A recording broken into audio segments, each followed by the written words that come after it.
Em São Petersburgo está localizado um dos maiores museus artísticos e histórico-culturais do mundo, o Hermitage. Lá são guardadas centenas de exposições do século XVIII, são obras-primas da micromecânica e do pensamento engenheiro daquela época. Para desenvolver hoje em dia mecanismos como esses, são necessários equipes de projetistas, computadores e capacidades industriais. Na Europa, o fascínio por essa automação e brinquedos mecânicos, segundo a história, durou 200 anos, e quase que de repente o interesse por eles desapareceu. No palácio do imperador chinês, até o século, acumulou-se cerca de 5.000 dessas peças. Então, quantos deles havia em toda a Europa? Provavelmente não menos do que temos hoje de telefones celulares. E o que aconteceu para que desaparecesse tanto a tradição de fabricar essas máquinas automáticas, conhecidas como robôs, quanto o interesse por elas? Os historiadores dizem que a invenção do gramofone pôs fim a esses brinquedos. Mas será que foi isso mesmo? Talvez tenha havido uma razão diferente. Afinal, hoje, a eletrônica nos smartphones só progride.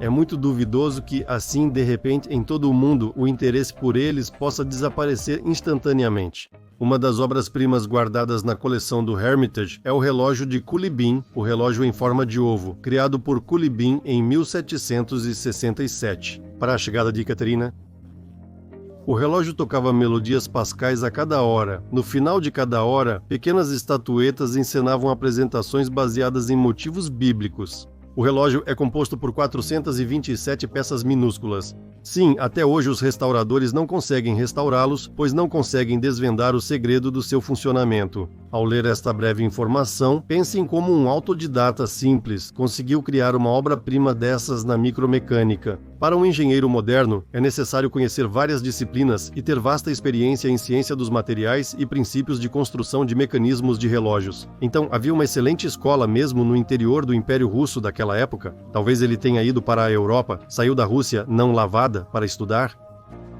Relógios dos séculos 17º e 17º. Primeiro, como era possível fabricar manualmente engrenagens simétricas e outras peças com tanta precisão? Certa vez, a partir de uma placa de prata, seguindo um molde marcado, eu mesmo fiz um pequeno medalhão. Eu tinha à disposição um arco de serra manual, uma lima, limas pequenas e pasta de polimento.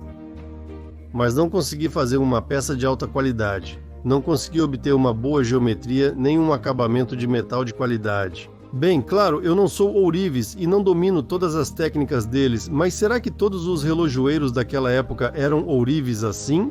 Usinar uma engrenagem miniatura difere de incrustar uma pedra em um anel. Se observarmos mais atentamente o relógio de Culibin e outros relógios de mestres europeus daquela época, podemos perceber que as peças foram feitas em torno e não manualmente. Certo, mas o que sabemos então sobre os tornos daquela época? Acontece que eles eram bastante variados.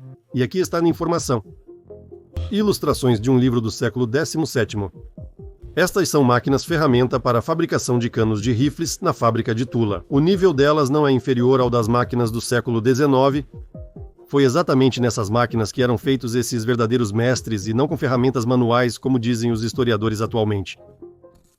Aqui estão mais algumas fotos das máquinas nas quais eram fabricadas peças de alta tecnologia. Séculos XVII e XVII. Aqui está um anúncio no Avito sobre a venda do corpo de uma máquina do início do século XIX, aparentemente sem data marcada nela. E essas aqui, que tipo de máquinas são para a fabricação de relógios? Mas as próprias máquinas também foram fabricadas em outras máquinas, e provavelmente com o uso de princípios de fresagem para o processamento de metal. Os componentes dessas máquinas também são uma obra de arte? E o auge do pensamento de engenharia e da tecnologia daquela época, e isso era comum em toda parte. Ou seja, nesses exemplos podemos mostrar que nem tudo era produzido manualmente, como nos diz a história oficial. O trabalho manual de precisão para mecanismos de relógios não permitirá que os relógios funcionem, eles simplesmente não vão funcionar. Os pontos de atrito nesses mecanismos também são interessantes. Como eles eram lubrificados? E há muitas dessas perguntas, mas ninguém dá respostas para elas do ponto de vista da tecnologia de fabricação e dos materiais utilizados. E aqui está uma verdadeira obra-prima da arte, o relógio Pavlin. Elas foram feitas em 1770 na Inglaterra, destinadas a ser um presente para o imperador chinês, mas foram dadas ao príncipe Potiomkin para presentear Catarina. O relógio foi entregue desmontado e algumas peças foram perdidas durante o transporte. Elas foram novamente restauradas e consertadas por Culibin, que já ocupava o cargo de mecânico na Academia de Ciências. Esse relógio ainda está em funcionamento até hoje. Ele é dado corda uma vez por semana para manter seu funcionamento. A cada 15 minutos, uma música toca e 3 figuras de pássaros ganham vida. Os elementos do mecanismo são feitos de prata e cobre dourado. À esquerda, um relógio da Alemanha de cerca de 1550, à direita do século XVI do Museu Britânico. Aqui vemos que naquela época já havia um nível elevado de pensamento engenheiro. Antes da fabricação, era necessário calcular a relação de transmissão do mecanismo para que ele movesse os ponteiros com precisão de acordo com a duração do dia. E para isso, era necessário recorrer também a observações astronômicas, ou então se basear nos registros de outros relógios já fabricados anteriormente. Esses são relógios de mesa, mas no final do século XVI também existiam modelos em miniatura. Veja alguns exemplos. Pode-se admirar infinitamente os engenheiros daquela época, ou como são chamados, simplesmente os mestres relojoeiros. Aqui vemos o processo moderno de montagem de relógios mecânicos suíços. Antes da montagem, todas as peças devem ser fabricadas com máxima precisão. Agora, todos os cálculos são feitos em um programa, e as peças são fabricadas em máquinas controle numérico computadorizado. Mas como isso era feito antigamente? Aqui vemos a fabricação moderna de engrenagens para grandes relógios em tornos. Provavelmente, antigamente tudo isso era feito exatamente da mesma forma. As chapas para as engrenagens precisavam ser cortadas com precisão. À direita, a máquina de Merklien-Ross de 1780 para criar peças simétricas com múltiplas pétalas. À esquerda, o torno de Londres de 1838. Provavelmente, engrenagens para relógios eram produzidas nessas máquinas com esse princípio de funcionamento, mas não manualmente. Pode-se afirmar com certeza que máquinas variadas existiam não só no início do século XIX ou XVIII, mas também muito antes disso.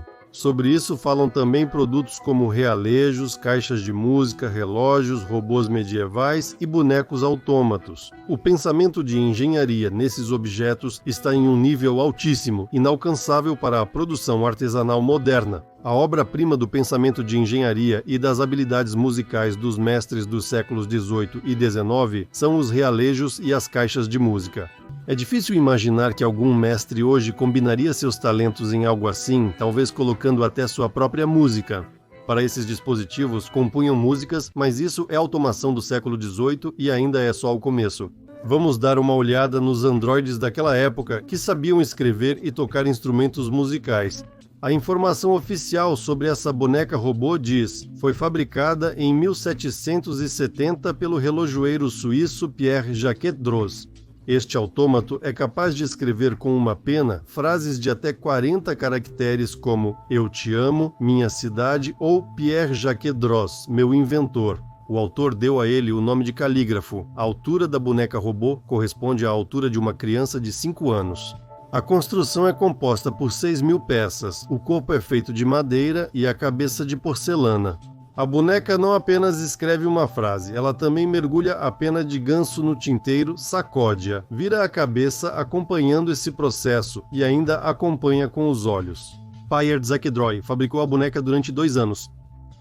O autor-construtor também criava relógios com pássaros cantores e fontes. Mas ele ainda tem 2 obras de engenharia, as bonecas desenhista e músico. O músico é composto por 2.500 peças. Ela sentava-se diante de um pequeno, mas verdadeiro cravo e tocava música pressionando as teclas. Ela conseguia executar 5 composições. A boneca até respirava e também movia os olhos. Essa boneca sabe desenhar o retrato de Ludovico e a imagem de seu cachorrinho Tutu. Todas as 3 bonecas estão no Museu de Arte e História de Neuchâtel e ainda funcionam até hoje. E essas são apenas algumas das obras que chegaram até nós, frutos das habilidades de engenharia únicas dos mestres daquela época. Então, quem eram Culibin, Master, Lev, Pierre, Jacques Droz e outros engenheiros geniais daquela época?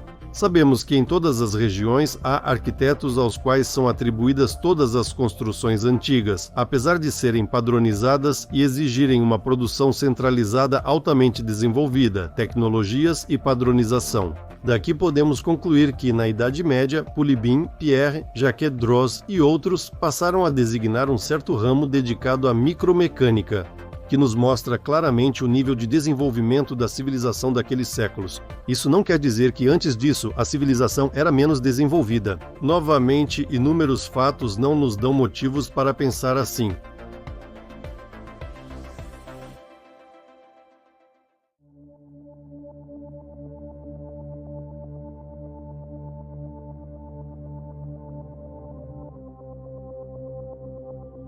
Legenda criada por